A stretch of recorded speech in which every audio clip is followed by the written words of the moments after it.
দরজা বিনিয়োগ আপনাদের দিনী ভাই হিসাবে মহিলা পুরুষ সকলকে বলে যাচ্ছি, মানুষের জীবনের সবচেয়ে জরুরি কাজ পৃথিবীতে, কাজ হিসাবে, কর্ম হিসাবে এর চেয়ে জরুরি কাজ পৃথিবীতে নাই। সেটা কি? সালাত। জীবনে এর সাথে কোনোদিন আপোষ করিয়েন না।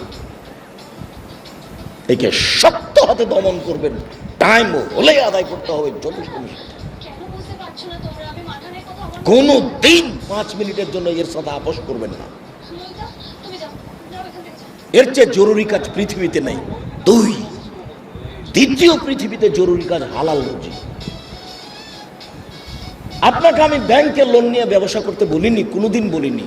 চকলেট দিয়ে ব্যবসা করতে বলেছি, তাহলে লোন নেওয়া লাগবে না। চকলেট দিয়ে যদি আমি ব্যবসা করি তো লোন নেওয়া লাগবে না। লোন এত খারাপ, লোন এত খারাপ, লোন এত খারাপ যে লোন যেন আমি না করি, এই জন্য আল্লাহর নবী দিন রাত পরিত্রাণ চাইতেন। সালাম ফিরার পূর্বে এমন কোনো দিন জীবনে একটা দিন ঘটেনি যে এই দোয়া বলেননি। দোয়ার শেষ বাক্যটা হচ্ছে আল্লাহুম্মা ইন্নী আউযু বিকা মিনাল মাগসামি ওয়াল মাগরাম। তোমার কাছে বাঁচতে চাই বড় পাপ হতে, তোমার কাছে বাঁচতে চাই ঋণ কর্য হতে, তোমার কাছে বাঁচতে চাই বড় পাপ হতে, তোমার কাছে বাঁচতে চাই ঋণ কর্য হতে, তোমার কাছে বাঁচতে চাই বড় পাপ হতে, তোমার কাছে বাঁচতে চাই ঋণ কর্য হতে। এই বাক্যটা না বলে তিনি কোনোদিন সালাম ফিরেননি। এ কথা আয়েশা রাদিয়াল্লাহু তাআলা আনহা বলেন, হাদিস বুখারী মুসলিম। আর আপনি ব্যাংকে চাকরি করেন, এটাই খারাপ। আবার আপনি 30 লাখ টাকা লোন নিয়ে বাড়ি করলেন, ছেলে মেয়ের জন্য রেখে চলে গেলেন, আর জাহান্নামার যা মরার সাথে সাথে আপনাকে কবরে গুতাইতে লাগলো। আপনি একটু কিছুই বুঝলেন না, হোঁচলার মতো দিন কাটাচ্ছেন।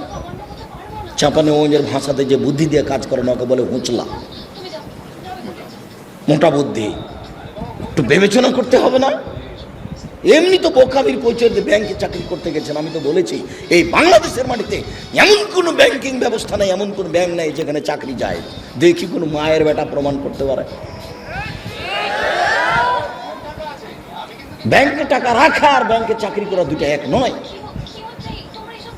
সম্মানিত দিনী ভাই বোন, মানুষের জীবনে সবচেয়ে জরুরি কাজ হালাল রুজি। শ্বশুরের কাছে টাকা নিয়ে জীবিকা নির্বাহ করবেন না। ও কথা পুনরায় বলা লাগবে না, শতবার বলেছি যে যৌতুকের টাকা দিয়ে চাউল কিনে ভাত খেয়ে ইবাদত কবুল হবে না।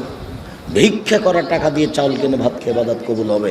আমি ভিক্ষা করবো কেন? আমার গায়ে শক্তি আছে, কাজ করে খেতে পারি। তবুও ভিক্ষা করার টাকা দিয়ে চাউল কিনে ভাত খেয়ে ইবাদত কবুল হবে। যৌতুকের টাকা দিয়ে ভাত খেয়ে ইবাদত কবুল হবে না।